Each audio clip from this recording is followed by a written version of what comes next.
Morning বন্ধুরা, শুভ সকাল। তো আজকে শুধু শুভ সকাল বলবো না, আজকে স্পেশাল সকাল, কারণ পিতৃপক্ষের অবসান, মাতৃপক্ষের সূচনা। আজকে হচ্ছে শুভ মহালয়া। তো মোটামুটি আজ থেকেই পুজো কিন্তু শুরু হয়ে গেল আজ থেকে। হ্যাঁ, তো অনেক কিছু চড়াই উতরাই পার করে একটা বছর অপেক্ষার পরে এই দিনটা আসছে। তো মহালয়া মানেই আমরা জানি মা আমাদের ঘরেই চলে এসছে। তো একটা বছর আমরা সবাই মিলে তো অপেক্ষা করেই থাকি। আর সব থেকে বেশি আনন্দ হয় কাদের জানো? ছোটদের আনন্দ হয় সব থেকে। কারণ হচ্ছে ছোটরা জানে ওরা কিন্তু পুজোর ব্যাপারটা অতটা না কিছু মানলেও ওরা জানে পুজোর সময় নতুন জামা কাপড় পরবো, খুব আনন্দ হবে। সেরকম আমার বাড়িতেও একটা ছোট আছে, আমার ছেলে। তো দেখো, আমার ছেলে বড় ছোট সেটা কথা নয়, মার কাছে সন্তান সবসময় ছোট থাকে। তো যাই হোক, ও হচ্ছে আমার ছোট সন্তান, আমি মনে করি। তো আমার ছেলেরও খুব আনন্দ। তো এবছর মানে কি বলবো, খুব একটা মনের দিক থেকেও আমরা প্রত্যেকেই শান্তি নেই, প্রত্যেকের মনে একটা অশান্তি। তো তারপরেও তো মা আসছে, একটু তো আনন্দ আহ্লাদ প্রমোদ করতেই হবে।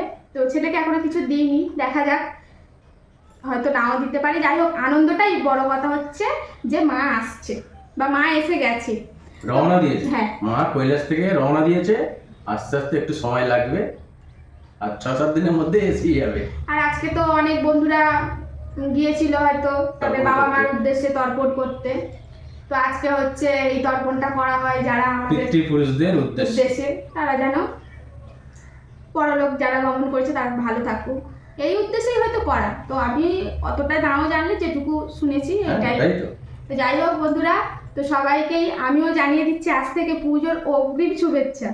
তো মানে আজ থেকে হিসাব মতো চালু, তাই না বন্ধুরা?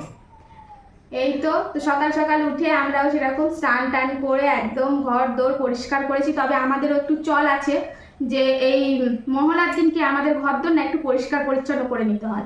মহালয়ার পর থেকে কিন্তু আমরা তেমন কিছু মানে এমনি জাস্ট ঘরের রইলে, কিন্তু এক্সট্রাভাবে যেটাকে আমরা মানে সমস্ত ঘর দোর পরিষ্কার করে সেটা আর করি না, সেটা মহালয়ার দিনেকেই আমাদের সম্পূর্ণ করতে হয়। তো যাই হোক, আজকে আমরা অনেক ভোরের বেলায় উঠেছি, আর উঠে সর্বপ্রথম আমরা মহালয়া শুনেছি। তো এটা তো মানে কি বলবো, আমাদের বাঙালিদের একটা মনে প্রাণে জুড়ে আছে একটা ঐতিহ্য যে মহালয়ার দিনকে ভোরের বেলায় উঠে মহালয়া দেখবো না, তা তো হয় না। আর তখন গ্রামেতে ছিলাম না, এই সময় শিউলি ফুল হয়, তো শিউলি ফুলও গুড়িয়ে আনতাম। তো এখন তো আর হয় না। যাই হোক, শিউলি ফুলটাকে অনেকদিন মিস করছি, অনেক রেডিও এত ভালো লাগে। তো এই তো আজকে আমরাও তাই করলাম সকালে উঠে। সত্যিই তাই, জাগো তুমি, এইটাই দিয়েই মানে মনে হয়। আর মনটা আজকে খুব ভালো লাগছে, আনন্দ লাগছে, কেন বুঝতে পারছি না বন্ধুরা, ভীষণ আনন্দ লাগছে। তো সকালে উঠলাম, মহালয়া দেখলাম, তারপরে সমস্ত ঘর দৌড় একদম ঝাড়া পোছা করে পরিষ্কার পরিপাটি করে আলমারির যত জামা কাপড় বের করে আবার সুন্দর করে পাকবার সমস্ত কাজ করেছি। করার পর আজকে অনেক দেরি হয়ে গেছে বন্ধুরা, মানে মা এসে যেন দেখে যে এরা পরিপাটি করে রেখেছে। হ্যাঁ, আজকে কিন্তু সমস্ত কাজ করেছি। আর আজকে কিন্তু আমাদের স্নান করতে করতে 9:30 বেজে গেছে। আর আমার ঘরের গোপুসোনা আজকে কিন্তু একটু উপসী হয়ে গেল, তো অনেকটা বেলা করে ওকে খেতে দিলাম, যেহেতু এদিকেও কাজ সেরে দিলাম। তো ঠিক আছে, সবাই মিলেই অ্যাডজাস্ট করছি। আর গপু বা বাদ যাবে কেন, ও আজকে অ্যাডজাস্ট করে এলো। এই তো বন্ধুরা, তো আর একটা কথা হচ্ছে, আজকে কিন্তু আমাদের বাড়িতে ভাত হয় না, কারণ মহালয়ার দিনকে আমরা প্রত্যেকেই, আমি আমার বাপের বাড়িতেও দেখে এসেছি বা আমার শ্বশুর বাড়িতেও দেখি, মহালয়ার দিনকে আমরা ভাতটা খাই না। আমরা এই দিনকে আঠার জিনিস খাই, লুচি পরোটা রুটি এই খাই। ভাতটা আমাদের বাড়িতে মানে হয় না, ভাতটা অ্যাভয়েড করা হয়। আর শুধু ভাতই না, আজকের দিনে কিন্তু আমরা নিরামিষই খাই সম্পূর্ণ, মানে পেঁয়াজ রসুন মাছ মাংস আমরা অ্যাভয়েড করি, আজকের দিনে আমরা খাই না। তো যাই হোক, আজকে এতটাই বেলা হয়ে গেছে, তো সকালবেলা আর কিছুই করিনি, ভাবছি একেবারে মানে ওটাই একটু বড় করে নেবো, দুপুরেও চলে যাবে। তো কর্তামশাইকে জিজ্ঞেস করছি কি খাবে, তো কর্তামশাই বললো পরোটাই বানিয়ে দাও। তো যাই হোক, চলো আজকে পরোটা বানাবো, একটু আলু তরকারি যাও একটা কিছু করে নেবো, হয়ে যাবে। আর তোমরা আজকে কে কী করছো অবশ্যই কিন্তু কমেন্টে জানিও। আর কারা কারা তর্পণ করতে গেলে সেটাও কিন্তু বলো, খুবই ভালো লাগে শুনতে যে পিতৃপুরুষের উদ্দেশ্যে তর্পণটা করা হয়। তো যাই হোক, ভগবানের আশীর্বাদে আমাদের গুরুজনরা আছে। তো আমার শ্বশুরমশাইও বেঁচে আছে, আর বাপের বাড়িও সবাই আছে।